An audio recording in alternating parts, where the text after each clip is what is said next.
Hey, everybody out there in Symmetry land across the United States. My name is Chris Cook. Welcome to the 11 o'clock call this week. Notice I'm not Todd Spivey. This is Chris Cook here in Knoxville, Tennessee. I'm direct to Symmetry Financial Group and honored to be asked to host this call today. And, we're hoping over the next 30 or 40 minutes, we add a lot of value to you guys in the realm of what our topic is that we're going to cover for you guys today is making it happen with virtual sales. And I got a couple of the studs of the industry here with me today, Grant Reynolds, Elijah Corujo, that's going to help us out with that right there. And I'm telling you, these people are getting phenomenal results in the realm of virtual sales. So hopefully you got your pen, your notepads out today. We're praying that we do add a lot of value to you guys, and I'm gonna get into it. First, I think to prime the mind of all of you out there, I just really wanted to talk briefly about, why is this important? Why is virtual sales such an important part of what Symmetry Financial has going on right now?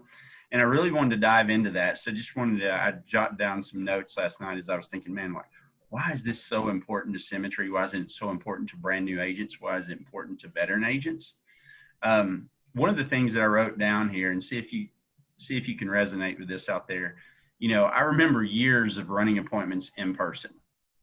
Because those of you who don't know me, I ran in the field in the mortgage protection and final expense industry for 10 years. And one thing that I've learned through this new process is we can run more appointments, right? I mean, that's an amazing thing with this new technology, because we're not spending so much time on the road driving to our appointments, right? It allows us to give an opportunity to reinvest that time that we were dedicating to driving before, and we can go run more appointments, which from an impact standpoint helps us impact more families, right? And then, it's the old Zig Ziglar philosophy. The more families you impact, the more people you help get what they want, you get everything in life you want, but you keep the focus on the families first, right? And so that's something that I wrote down. Was like, why is this important? More appointments, more families to serve. The no drive time, you can, like I said, reinvest that time helping more people. Another thing that I looked at is like, man, I remember, when I first came to Symmetry 6.5 years ago, I was like, I left a position. It was a really good position that I was making decent money at. But I saw Symmetry as an opportunity to do more and help more. And we were running appointments in person. And I remember my radius around where I was working is like I would be driving out to appointments. But now you think about the new way of thinking on running appointments is if you're doing virtual sales, if you have a license, like we'll use state of Tennessee as an example, my home state. I live in Knoxville. It's a 510-mile long state. That's a lot of miles if you're wanting to go run in Memphis, Tennessee, or if you're wanting to run Northwest Tennessee or Nashville, Tennessee. You've got to drive a long way to get to those families. But now if you just have a license in the state of Tennessee, a license in the state of Texas, with virtual sales, you can run the whole state, right? And so you can run whole states now with a license in that state, and not just inhibited around your local area. So certainly a good value there. And really, if you want to think about it even on a more broader perspective, you can run the whole country. You can get reciprocal licenses. I know for the two gentlemen that I have on the call today, they both live in Virginia. I know Grant, I know you personally, buddy, you run a lot in New Jersey. I think you run some in North Carolina and Nevada. You run as well, right? And just to increase time, and I know you'll probably speak to that in a little bit, but just to give you an example of some of the exciting things that Symmetry has going on there is you can do it in so many areas and expand your footprint. Another thing that I thought why this is important is, man, if you're in business, one of the crucial things that you can always do to add profitability to your business is decrease overhead, but not strangle your business. So I was looking at a couple of things from decreasing overhead, how if you got really good at virtual sales, how this could really help you from a profitability standpoint. Gas cost. I remember, and it may be for Elijah and Grant, when you guys come on, you can speak to this. When I was in the field, some weeks it'd be $50, $100, $150 a week in gas, right? So if you're adding that up over a 4-week month or a 5-week month, that's sometimes $400, $500, $600 a month that you are investing in gas. So if you can get good at virtual sales, hey, that's overhead that now your business does not have. Another thing, wear and tear on the car you had. I used to cringe, I'd go out and get a decent car and I'd be like, well, I'm going to put about 40 or 50,000 miles on it over the next 18 months and probably depreciate the value of that car a little bit. So just understand that's certainly something of value. I remember a lot of times, Grant and Elijah, I know you guys have done this as well. We'd book appointments 2 or 3 states away. We'd go run appointments in an area of need, and we'd have to get a hotel. Well, hotel expenses, you don't have that, right? And so that's certainly a good thing. And then I remember, especially in a lot of my chubbier phases, y'all are seeing me in more of a slimmed down version of me right now. But there were some chubbier phases of my career that I look back, and I had a lot of spicy chicken sandwiches at Wendy's on the way home. And certainly that's food cost, right? So you're eating lunch somewhere, you're eating breakfast somewhere, you're eating dinner somewhere. You no longer have food costs because you're at home, right? So and all that added together, you really can think that that could be potentially thousands of dollars a month that you as a new agent or you as a veteran agent, if you embrace this new technology, that you could be saving for yourself, right? Or you could use that money to invest in recruiting, or use that money to just put away for you and your family, take more vacations. Good news is that's all some things that could make it very important to you guys. One of the things as we get into this, and I turn it over to the fellows right here, is I want to talk about this. They're going to get into a lot of technique with you guys. And one of the things that I wanted to prime your mind with is just understanding technique is awesome. If the proper activity, and they're going to speak to you guys about this in their part of it as well. If you don't, one of the things that I've learned in years of doing this industry, if you still don't have the proper activity, the technique will never matter. And so one of our, all of our mentors, Casey Watkins, has really been talking here lately about filling a box, right, on the personal production side of the business. And that's what we're talking about today, is the personal production side of the business. And he says one thing that was crucial throughout his career was filling that box at 15 appointments a week. And I can tell you, for me, I've been in commission only for 16 and a half years now. And that always kept me and my family fed. We always made good income because we concentrated on that part of the business as along with building the business, but we filled that box. And I've never seen anybody meet the challenge over a course of a year running 15 appointments a week from an activity standpoint fail in this industry. You would be the first, right? I think, Elijah, you said it on a call the other day, buddy, which I thought was genius. You'd be like, well, you'd be the first. So concentrate on activity. Think of that, and it will help create the technique that these gentlemen are giving you. So, and then I'm going to prime this one more thing, and then I'm going to turn it over to these awesome guys, is mindset. You got to have the proper mindset, right? And one of the things that always made me think correctly about this industry is TFAR.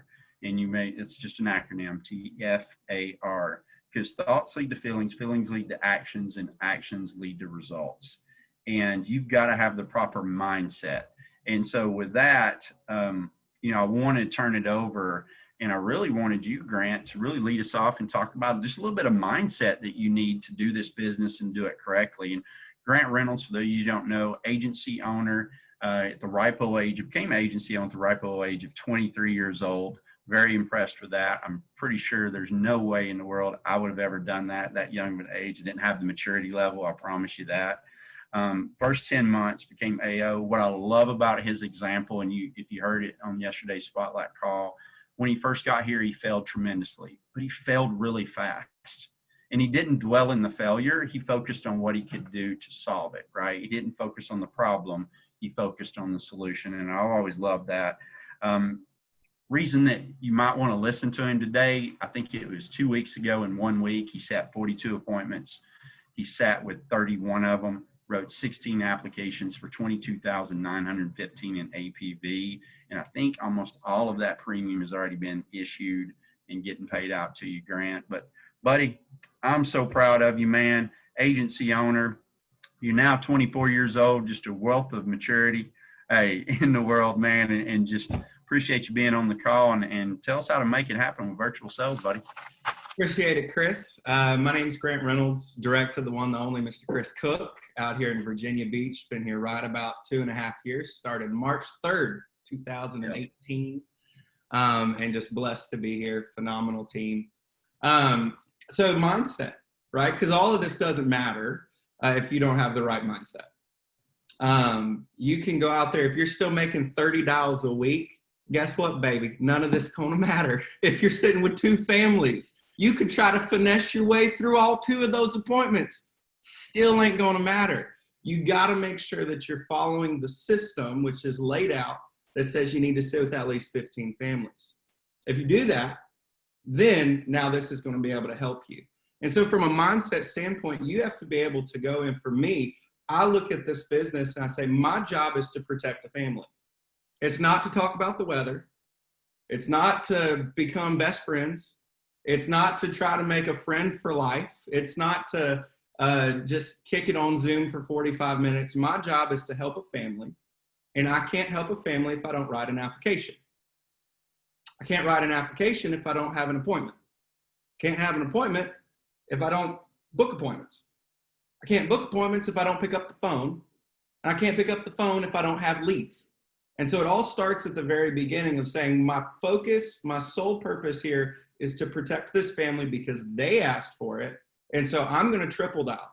I'll call 800 times in a week. I'll do whatever I have to do to get in touch with those families, resolve those leads, and help them. And then from that place, there's relationship, right? Because I'm helping this family. So your mindset that you go into this from the first place has to be, what is your purpose? Why in the world are you here? Because you got to actually go out there and have that sole focus in mind. I'm going to help these families. It's not a dream. It's not an idea that I'm going to maybe sit with 15. I'm going to sit with 15. I'm going to do what I need to do to help the families because that is my job. And then you make an impact, and income always follows impact. And so some of that, we want to kind of break this down. So make sure you got your pen and your notepad, because otherwise you're not going to remember a single thing we talked about. And so make sure you're writing down notes. We're going to hit on really 3 main sections here. Section 1, the process. Overview, bird's eye overview. What does the week look like?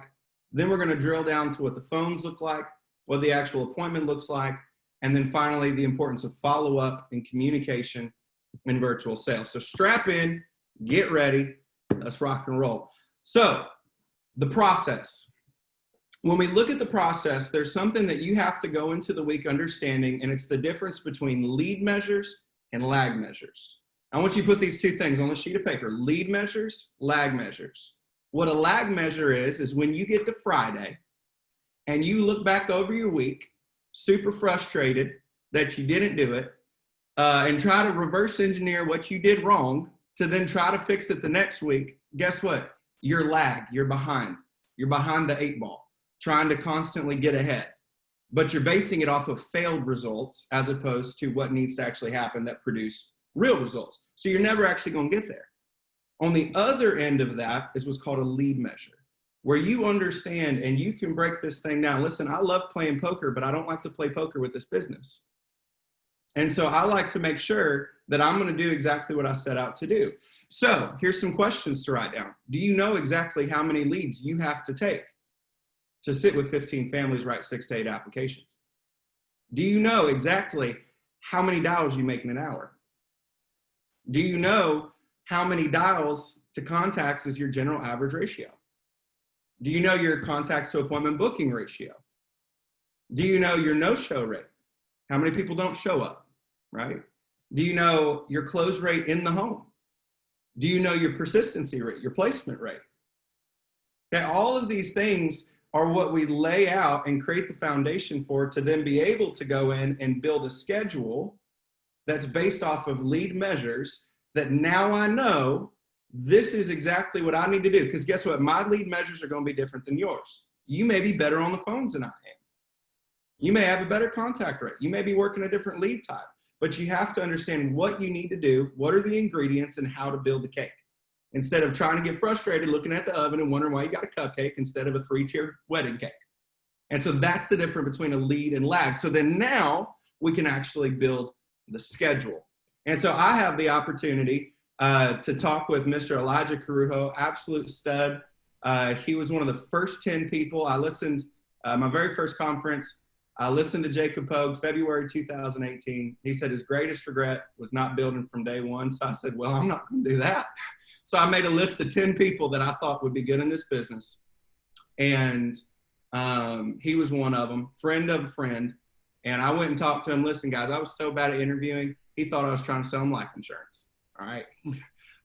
But he made it through, and he has come in, started part-time here while he was still in school, became full-time, helped his family start a coffee shop while he's here. I believe you're on track to make over $120,000 this year, your first year full-time as a producer, building a team, and you're probably going to hear his name on September 16th with a little bit of an announcement coming out. Super proud of you, buddy.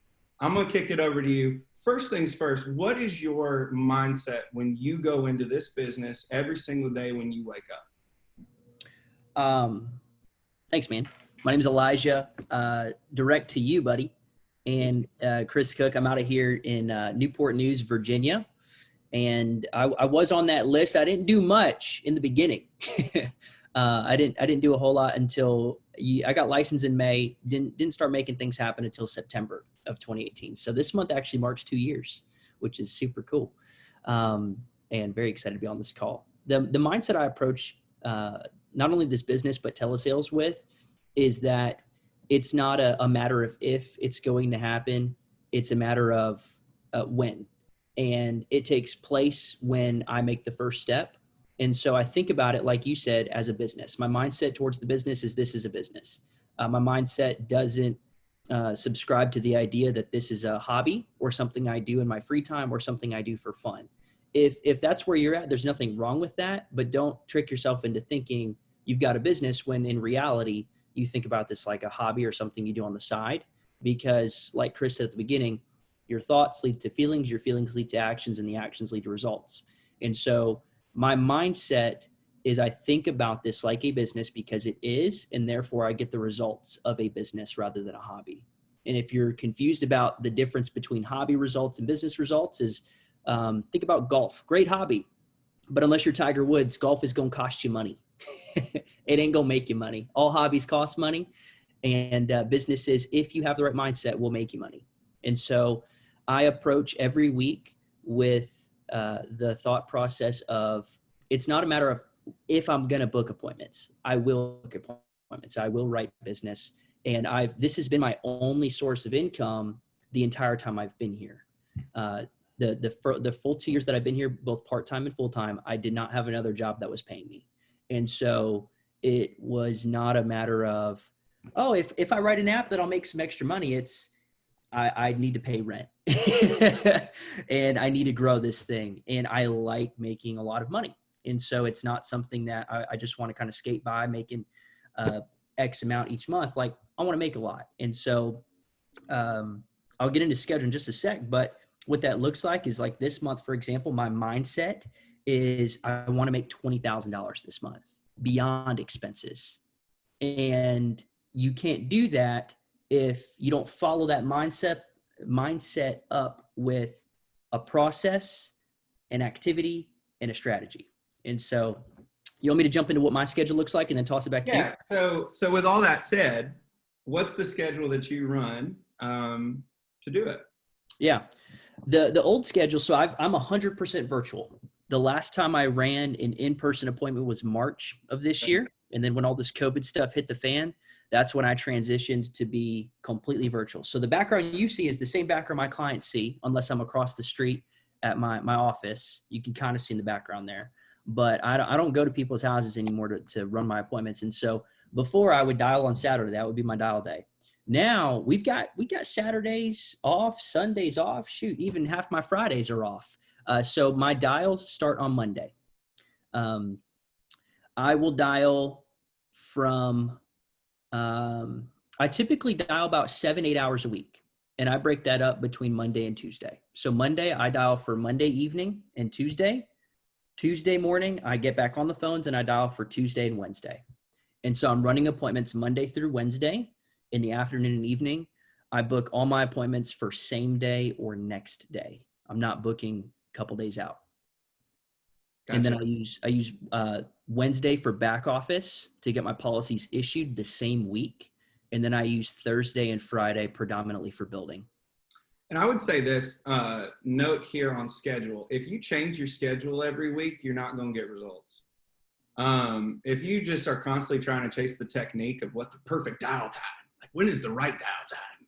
And when is the special magic moments on the phone? Congratulations, there aren't any. Just get on the phone and dial. If you're broke, baby, go get on the phone. But stick with the schedule that you and your upline work together based off the lead measures, and stick with it for at least 6 weeks. Mm-hmm. And then tweak if you need to based off the lead measures. But if it's like, if you're constantly trying to chase to find the magic bullet, you're never going to find one. You're going to die in the process. So I love that schedule. There's a couple ways you can do it. I know some people will dial all day Monday to book up Tuesday, Wednesday. Some people book same day and things like that. We're going to hit on that a little bit with no-show rates and how to kind of do some, tips to kind of tweak that if you're having some no-show issues. But Elijah, let's go ahead and jump into the phones. Yep. I think we've laid out the process well. So Elijah, when you book a virtual appointment, what is different between booking a virtual appointment and booking an in-person appointment? Yeah. The biggest difference is an in-person appointment, you can book a solid appointment in 2 to 3 minutes, sometimes a little bit longer. Virtual, if you're on and off the phone within 2 to 3 minutes, I would bet money that they ain't going to show up. Mm-hmm. And so the biggest difference is I'm on the phone longer with that person to lock it down, because it's way easier to book maybe a not so solid appointment and then you just roll up on their house and they're home. Versus now they've got to click a Zoom link. They've got to make sure they're ready. They've got to have their spouse there. And so I'm on the phone typically with that person when I'm booking an appointment for about 8 or 9 minutes. Yeah.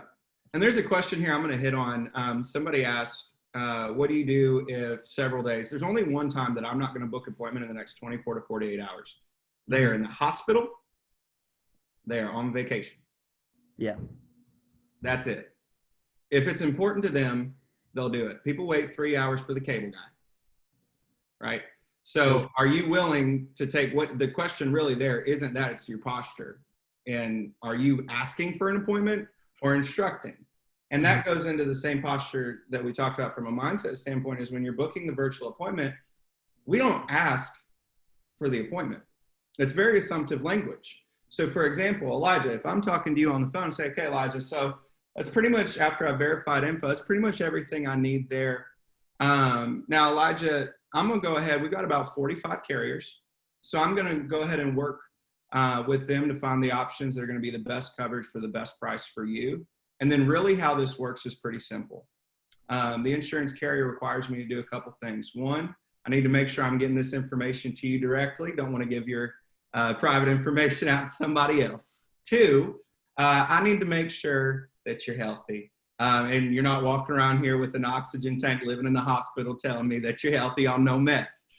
So I need to make sure that. Now, typically, they would have me come out there in person. But due to COVID-19, they're having us do it all over Zoom video conference. Super simple. I'm able to shoot you an email with the link. You click on it. You'll be able to see me, see my screen, so you know you're talking to the right person. And then I'll be able to go over those options with you and be able to help you and Maggie. Now, they're having me schedule these for the end of business today and tomorrow. Would either afternoon or evening work best for you guys? Key there. Did you guys catch that? I didn't ask for the appointment. I asked when. Two, I didn't ask if we were going to do it on Zoom. I told them we were going to do it on Zoom, right? And sometimes we'll have people who say, well, what if they don't want to do Zoom? It's how we do it. If you don't have an email, the only time I won't do a Zoom appointment is if you don't have an email, which then is a whole other host of problems for EAPs. So it is very focused in that. And really, what you make a big deal will be a big deal. Elijah, I know you and I both have had 80-year-old grandmas do Zoom with us. First time. Yep. It's like a party and a celebration. And so I think kind of tying in with that is, how do you reduce no-shows? You reduce it through strong, clear language. Strong, clear language, right? It was clear. It was concise. This is what we're doing. This is why we're doing it. This is how we're doing it. Not asking for permission, but asking when. So that way I can fit you into my schedule. It's that simple. And so, Elijah, we talked about booking time frames. Really, there's kind of two ways that you see, is booking same day or next day, or 24 to 48 hours out. If you're having a no-show rate problem, I would highly suggest not, like if you're dialing on Monday for Tuesday, Wednesday and having a no-show rate problem, I would highly suggest booking same day or next day. Because then you're going to have a better no-show until you get better on the phones, right? Yep. Until you get that number up and you get better on the phones, then whatever. But still, go back to the same thing. If you book 5 appointments, guess what? You and I probably would have the same no-show rate because it's too small of a number. So Elijah, follow up to lock it down. There's a lot of ways to kind of follow up. I'll say mine, then I'll kick it over to you. So I use the Ninja Dialer. You can get it in the toolkit. Go on the Symmetry website. You can get it. Phenomenal resource. When I book that appointment, it sends them an email confirmation, sends them a text confirmation, an email reminder, and a text reminder that I don't have to do anything. It does it automatically. And then 5 minutes before the appointment, I shoot them an email with the Zoom link for them to click on. That's what I do. It handles all of my follow-up for me, has more touch points. Where before, I was on the phone for 30 minutes, and then I was just going to show up at your house because I knew if you no-showed me at 6, I could show back up at 8. And I'd catch you, right? This is a little bit different. So my follow-up is automatic. Elijah, for you, what is your, because you don't use the Ninja Dialer, what is your follow-up from a manual process to make sure that you can get those no-show rates down? Yeah, good. It says my internet connection's kind of unstable. So if I cut out, just let me know, buddy. Mm-hmm. But the option I'm going to explain to you guys is for those folks who are kind of weary towards the techie side of things. I'm pretty technologically savvy, and I love the Ninja Dialer. I just think I have another option. It's pretty simple too. And so what I do when I book the appointment, the first thing that I do is I do not pick a time for them. You want them to pick a time, because if you try to squeeze them into a time slot that is they have weak language about, like if they say, yeah, that could work. I'm like, okay, cool. I'll squeeze you in for 3. I do not book that appointment. That is not a solid appointment. And so the first piece is have them pick a spot, either same day or next day. And I ask them, okay, we've got some spots this afternoon. Which works better for you? 4 o'clock or 6? 6 would be great. Perfect. Okay. So what I'm going to do, you got your email handy? And so I have them pull up their email while I'm on the phone with them. And I pull up my Google Calendar. And here's a little field tip. If you're doing Zoom video appointments, you can combine your Zoom account with your Google Calendar and make a Zoom appointment with a personalized link that you can send to that client right then and there. It takes seconds. And so you can Google the tutorial. Yeah, you can Google the tutorial. It took me 2 minutes to set up. And when I'm on the phone with them, I pick the time slot. I create it in my Google Calendar. I ask them their email. And I tell them, okay, cool. Let me know when you get this email while I've got you on the phone, just to make sure I got the right spot. And so while I'm on the phone, they're like, yep, just came through from you, Elijah. It says 6 o'clock. I'm like, great. You see the password in there? And you create a password. I always just make it their phone number so they can click in. And I explain to them what's going to happen is you're going to get a reminder about 10 minutes beforehand. And then at 6 o'clock, you just click that link and you'll be able to see me. And I'll walk you through. I'll give you a call if you're having any trouble. And my show ratio, when I started doing that, my show ratio went from about 40% show rate. If I booked 10 appointments, 4 people would show up, to about 80 to 85%. You can make that change in 10 minutes for your next dial session and increase your show rate.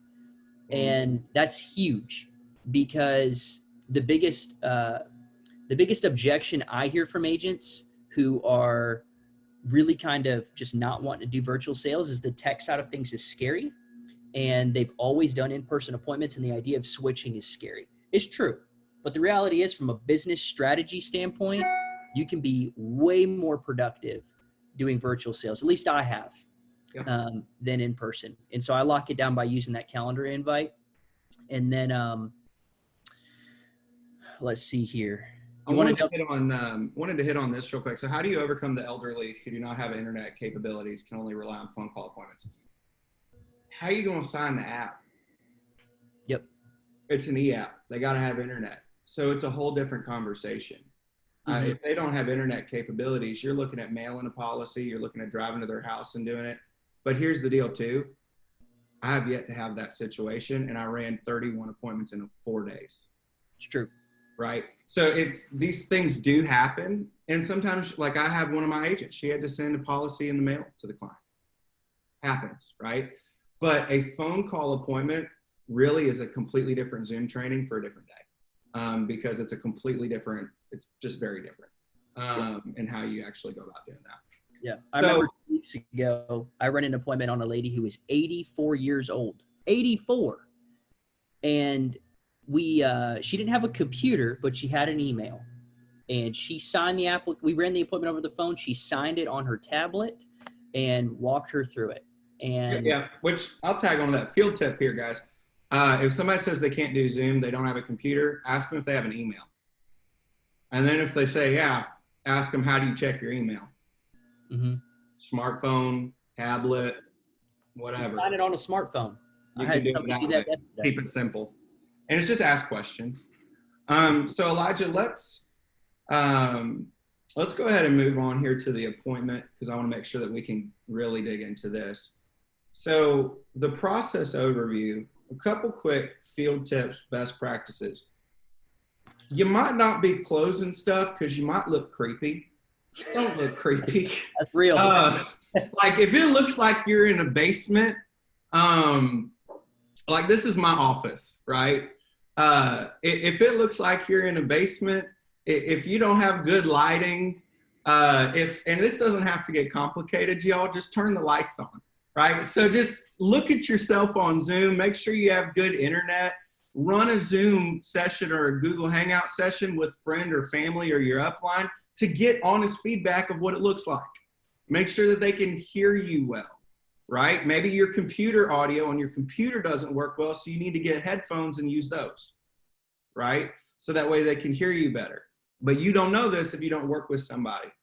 Also, make sure you look good, okay? Make sure you look good. For me, this is pretty much what I wear every day, is a suit jacket. When I ran in the field, I didn't. I wore cowboy boots and the same blue shirt every day and jeans. But when I switched to virtual, this is still me, still 100% me, but I felt like it was important to me to have a little bit more professionalism doing it this way. And so be you, but maybe throw on a blazer or a polo, right? But still be you, and that's who I am. So make sure you look good, make sure the room looks good, make sure it's not messy. Also, field tip, check your video first. If you're using Zoom, you can turn on the waiting room and check your video to make sure your hair looks good and everything's good before you let them into the meeting. I do that every single one to make sure it's not awkward. So the process with a Zoom appointment, and we're going to kind of really dig into this part, is when you do a virtual appointment, when they come into the Zoom, this is what we do is send them an email with the link. They click on it. I'm also going to give them a phone call at the same time. When I send them that email, I'm going to give them a phone call. That way I can walk them through the process if there's any issues. Also, they will hear my phone call even if they missed my email. And so I can call them and we can jump on the Zoom together and make sure everything gets connected right and looks good. Then I'm not going to go start the appointment yet, because I wouldn't do that in the home. Right? Don't overthink this. I would sit there at the kitchen table with them and talk to them and build some rapport with them. Just like this, looking into the camera, leaning in, having a conversation with them and building rapport. And I'm going to do that until we feel like we're connected. Not going to spend forever here. We ain't going to get stopped here and go down side tracks, right? We're not going to go down tangents for 45 minutes. But I'm going to build a connection with you until I feel like we're on the same place, because it's kind of whiplash. Whatever they were doing in their life at that moment, you just went and smacked them back out into insurance. They need a second to acclimate to what's going on. Don't rush it. Wait until they're there with you. Now gauge it. Don't try to, if they're like wanting to move on, like don't sit there trying to talk about the dog if you can tell they're ready to keep going with you. But at the same time, don't lose control of lead the conversation and gauge it to make sure that you're ready to move on. And then, this is the great part. You don't have to figure out how to run the appointment. Symmetry Financial, and the incredibleness that they are, created an entire editable presentation that you can go to the training, go to Sales Virtual Training, click on that, and download the PowerPoint and edit the PowerPoint, okay? I've got my picture on there. I have my license on there. I've got my license number. I've tweaked it to get it right. I put their options on there. And we're going to walk through this, and I literally just follow the presentation. I walk through the presentation with them, and we're going to talk about that here. And so, but first, Elijah, well, first, one thing I want to say too, a couple things to notes here to have ready on hand. Have the eApp portal pulled up. Okay, have that in a different window. Have the eApp portal pulled up already. Have the quoting machine for the product that you're using already pulled up on a tab. That way, if you need to tweak it, you can do it right there, and it's not Akko Taco. Okay, you can take care of it right there. Make sure you have the agent guide for that product pulled up as well, in case you get a curveball thrown at you, and you can quickly search the document and find it to make sure maybe they forgot a med. So that's what you have over here, minimized, ready to go. You have your presentation in PDF format ready to go. That's edited and ready for them. And then you share your screen and start with the presentation. But before that, Elijah, you're really good at building rapport with people, both in the home and virtually. What are some tools that you use to be able to build rapport and get an actual connection that you're walking with them in a virtual appointment without ever seeing them in person? Yeah. It starts with being prepared, and you hit on that already with having your stuff ready. It's hard for me to build rapport with somebody if I'm also trying to work up their options while I'm getting to know them.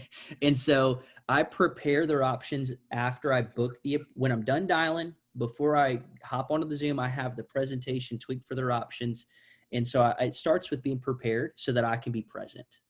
Because if you're not prepared, you're thinking about two different things. You're hearing about why they picked that house and why they're living there. And you're also trying to figure out what carrier you're going to roll with. And so I'm prepared, and then I'm present. And so when I'm building rapport, I follow a I'm going guide. to pause you, because what you just said was really good. Is I'm prepared, and then I'm present. Mm-hmm. If you're all like trying to figure everything out and you're not comfortable sitting there talking to them, they're not going to be comfortable. Yep. Be present in the conversation, and you can be present because you're prepared. Exactly. Love that. And here's the thing too. People are, it's one thing if you're in person with somebody because they see you, and there's a certain degree of rapport that's built instantly by being in person with somebody. And so the rapport piece is laying the foundation for you to crush it in an appointment. And it's probably one of the most important steps because it's virtual, and you're talking with somebody who maybe is retired. This whole Zoom thing is kind of jarring to them. And so the way I build rapport is I talk about typically four things. I use an acronym called FORD, F-O-R-D. Terrible stock to invest in right now. Good acronym to follow for rapport building. And so the first thing I talk about is always family, because I'm talking to both the husband and wife. I don't run one-legged appointments doing this. This is the worst opportunity to run one-legged appointments, I would say. And so I'm talking to them. I let them know I'm working out of my home office. So if you see a dog run behind me, just know that that's what's going on. And I'm trying to relate to them because there's not a single person not experiencing this pandemic. And so it's a really easy thing to talk about in light of their family. How has this affected your family? Have you gotten to visit your family more? You got grandkids? I'm sure you've probably assumed the role of a teacher, chef, and nanny in the last 3 months. And I have yet to meet grandparents who have said no to that because everybody's visiting family right now. And so I talk about that. If they're working, I ask them, the O is occupation. And ask them, oh, so what do you do? If you're retired, what did you used to do? If they're military, thank them for their service. And I don't spend too much time on that, but I get to know them a little bit. And then the R is recreation. What do you guys do for fun? If they live in If they live in a state that you've not been to, like what brought you guys to that area? Did you move there to retire? Did you vacation a lot there and then you decided to move there? A lot of times I'll ask them how long in this section, how long have they lived in that house? And I'm doing some fact finding, like, did you guys move there brand new? Did you guys refinance? Is that why I got your information here? And then the D stands for dreams. Now, this one can be kind of hard to do in a way that's not awkward, but basically, this is where I kind of start to roll into my role and purpose. And so during the dream section, I kind of talk about what's important to them. If they move to an area to be closer to family, that I circle back to family. And so I ask them, so how many kids do you have in this area? Do they come to visit often? You want it to flow naturally. And so within those four categories, if the D category of dreams is just like really off-putting to you, then drop it, because then you're not going to be authentic. But the two non-negotiables I always talk about are family and occupation. And so I use that to build rapport. And you want to make sure you're relaxed and you're not scripted. I never follow a script when I'm building rapport. And like you said, Grant, you're going to want to gauge it. There are people, depending on where you're running appointments in the country, who do not care about you, how long you've been doing this, or where you live, or anything. When you're on the appointment, it is business time. And so I've had people who I've asked them, so how long have you guys lived there?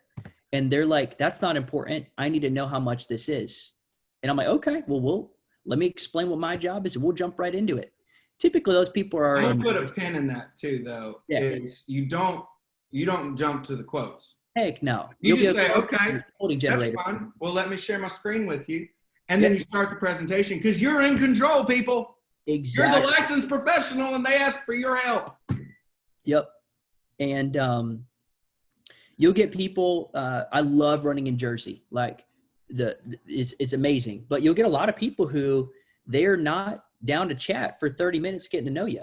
They want to make sure their family's protected. And so if you spend way too much time building rapport and you're not receptive to just those social cues, you might end up losing the appointment or the sale, and you won't get them protected. And so kind of gauge it. If they're just down to get right to it, you do not want to just rush into quotes, because you didn't have a chance to build value. They want to see the value. They want to know how much it costs. They just don't care about what kind of dog you have, So, which I think is a neat thing that kind of segues into this next piece here, right? Is when you're building rapport does not stop. We have the real system, right? What is it? Rapport, emotion, assumption, lock it down. Rapport never stops, guys. Mm-hmm. Rapport never stops. It's not a section that you check a box off of. It's something you continue to do. Yep. And so even if I spend 7 to 10 minutes talking about life, how did COVID impact you guys and your family, and we're having a conversation, and then I transition into the presentation, I'm still building rapport. Because when we move into the presentation, the first slide says mortgage protection. And I simply say, this is the reason that we're here, guys, because you filled out that form and sent that back into us requesting this coverage. Yep. Assumptive language, right? And so I say, so that's the whole reason we're talking in the first place. The second slide, you know what it is? It says role and purpose. You know how you pull the dream from Ford in? Right here, talking about mortgage protection and how it's going to impact their family. And so one of the things that really helps, and this is, so when we were kids, right, when we went to the doctor's office, it's scary. You go in, you got strep throat, they're going to swab your throat, it's a little scary. If the doctor just decided to come in and stick something down your throat and then leave without telling you anything that was going to happen, you'd be anxious, be nervous. And so one way to continue building rapport and trust with your client is to simply say this. All right, Chris, so what we'll do today is pretty simple, right? First, I want to make sure that I'm working on the best information so I can serve your family properly. Then we'll talk a little bit about mortgage protection, what it does, how it works, and then I'll go ahead and show you those options. Now, when I do that, I need you to communicate with me because I'm not clairvoyant, unfortunately, and my job is to work for you. So I need you to communicate with me because it needs to do two things: fit the need because I don't believe in just buying insurance for insurance. It's a tool and it needs to fit a need. But then 2, it's also got to fit the budget. Otherwise, you're going to cancel in 3 months anyway. So I need you to communicate with me because I'm going to work my magic so we can find a good spot there. And then we'll fill out the online application, get it into the carrier. Takes about 2 days right now for them to turn that around and get approved. Once it's approved, they pull the first premium payment. They send you your policy in your mail. That's where I put my caseworker hat on, and I'm your point of contact from then on. And then when that day comes, if it does come, I'm also the person that'll make sure that Lauren gets that check if you die to pay off that house for you and the boys. Does that sound good? Hit on too, Grant. And then I'll say, does that sound good? Yes. Mm. First micro yes in the whole process. You just agreed that we're going to fill out an application.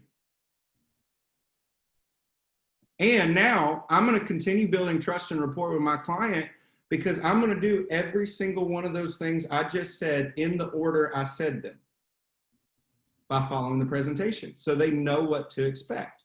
There's no surprise anywhere. We're walking through that presentation and leveraging the presentation to help that family. Leveraging the way it's laid out.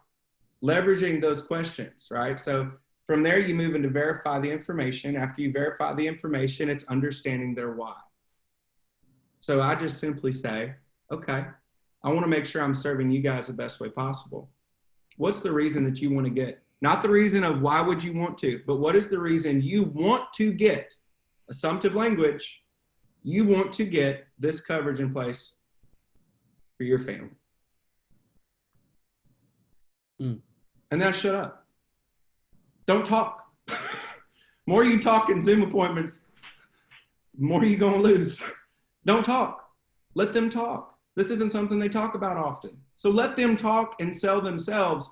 And guess what? The moment that they talk again and talk about why, they're giving you another micro yes as to this is the reason we want this right now. And then just ask questions there to dig into it. And make sure that it's clearly laid out so that way when you show them the options, you can bring it back and show them how option 1 fills the need, how option 2 fills the need, how option 3 fills the need. Now all they got to do is pick the one that fits the budget. You're not selling anybody, guys. You're just the Sherpa, taking them up the mountain.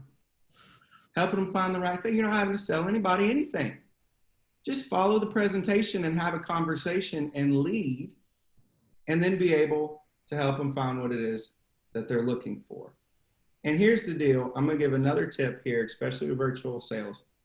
Before you show the options, stop and ask them if they have questions about how we do mortgage protection. A lot of the time, you can simply miss a sale because they are confused. They don't understand something. And if you stop and let them ask you questions, then you can move on and answer that and then show them the options. But you don't rush.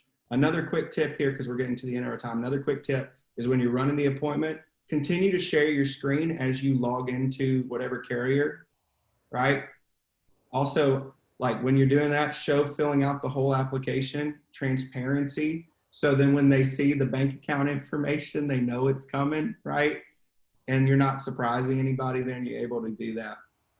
Elijah, I want to talk about follow-up and communication. You're phenomenal at getting referrals, phenomenal at placement and persistency. And so would you just take a second to hit on within virtual sales, how to continue the relationship, to increase PPL, increase profitability, to really make sure that you're running this thing like a business, which you're so good at? Yeah. I think there's a scripture that says, ask and you shall receive, right? I did the same thing with referrals. And so after I've built value, I've written the application, I'm not quick to just get out of there and leave that Zoom meeting. I get my notebook out. They can see me grab it on Zoom. And I say, okay, so Grant, who do you know who also needs help with this sort of thing? I don't say, do you know? I say, who do you know who also needs help with this sort of thing? Huge difference. One is a yes or no question. One is open-ended. And little testament to referrals on one lead that I got like 2 weeks ago. I've written over 8,000 in premium on that one lead simply because I asked that question and she gave me referrals for her grandkids, her 3 brothers, and she wouldn't have done that if you don't first build value. And so if you're just a quoting generator and you just give them numbers, they're not going to give you referrals because you haven't helped them see the value in it. If they don't see the value in it, they're not thinking about who else needs this. And so in every appointment, every single Zoom appointment, I ask, who do you know who also needs help with this sort of thing? Cool. Check that box, move on. I use the go for no principle. Have you looked into children's whole life policies for the grandbabies? Okay, cool. That's another one. That's a potential refer right there. Ask them, have you ever thought about accidental coverage? It's a couple bucks if you want to add it on. I simply go until they tell me no. It's the go for no principle. How do you know if they're done buying if you haven't asked those questions? Cicely did a phenomenal training a couple weeks ago where she talked about the questions. And I just simply ask those same questions that she talked about. And I do this at the end, and I've written a bunch of critical illness policies on people when I asked them, have you ever thought about that? Do you have anything for it? And when I get a referral, guess what I do when I write business on that referral? The exact same thing.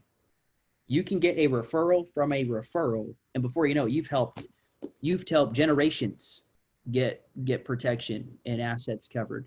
And it helps with your PPL, the premium per lead. It also helps with persistency. Do you think somebody's going to cancel a policy if you've written business on her sister, their kids, their grandkids, her husband, their neighbor? Heck no. You're so vested in that family at that point. Like that's a client for life right there. And you've increased your profitability dramatically and didn't cost you no further investment other than time. And so the question I ask, if you don't get referrals, if you want free leads, this is how you do it.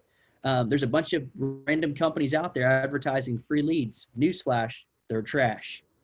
So the best way to get a leads for free is you ask, who do you know who also needs help with this sort of thing? After I take care of mortgage protection, a follow-up question, what kind of life insurance you got? Or I circle back, if they've got life insurance, I price check it while I'm on the phone with them because it's really quick. If they've got a policy with Prudential or Colonial Penn for final expenses, to price check it right there and save them money.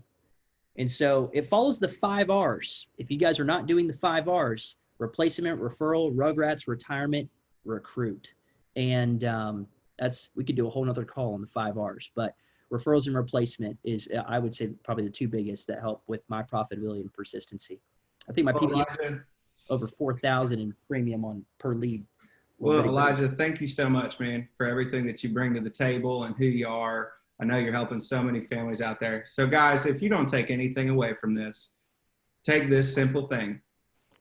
Slow down, be yourself, follow the script for the phone, follow the script for the in-home presentation that you do. Be committed to the process of putting the work and the activity in. And I'm telling you right now, from all the training, everything we talked about today, you can find specific audio trainings on the Symmetry website that dig into each of those, right? Go be a student of the system, put in the work, and I can't wait to see you all on the leaderboards. Chris Cook, back to you. Appreciate it, buddy. I guess the only tip I've got is something that I understood years ago out protecting families and mortgage protection and final expense. Just remembering this.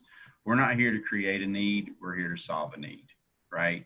Keep it simple, right? We're not here to create a need. We're here to solve a need. So if you're an agent out there and you're just starting, go solve those needs that other people have, right? That's what these 2 gentlemen are doing. They're solving needs that people already have. They're not creating needs. And so we just encourage you to do that. And you can do it in virtual sales, which opens up a whole new world of sales opportunities and expands your horizons of how many families you can help. So hopefully you're able to take advantage of this. We pray this added some value to you guys today. So proud of you, Grant Reynolds, Elijah Corujo. So proud of both of you and the young men you are. and the young men you're becoming. And that's what's even more amazing. Each and every day I see growth in both of you, and couldn't be more proud of you. Couldn't be more grateful to have met you both. You know what I mean? Because I know how many people you guys are going to impact over the coming years. And thank you, Symmetry Financial, which you provided this opportunity for all of us. And it has changed my family's life in the past 6.5 years. And if you guys go out and follow the things that your mentors will teach you, I promise you it'll do the same for you and your family. Thank you, guys. Everybody have a great week. Appreciate you guys. Good one.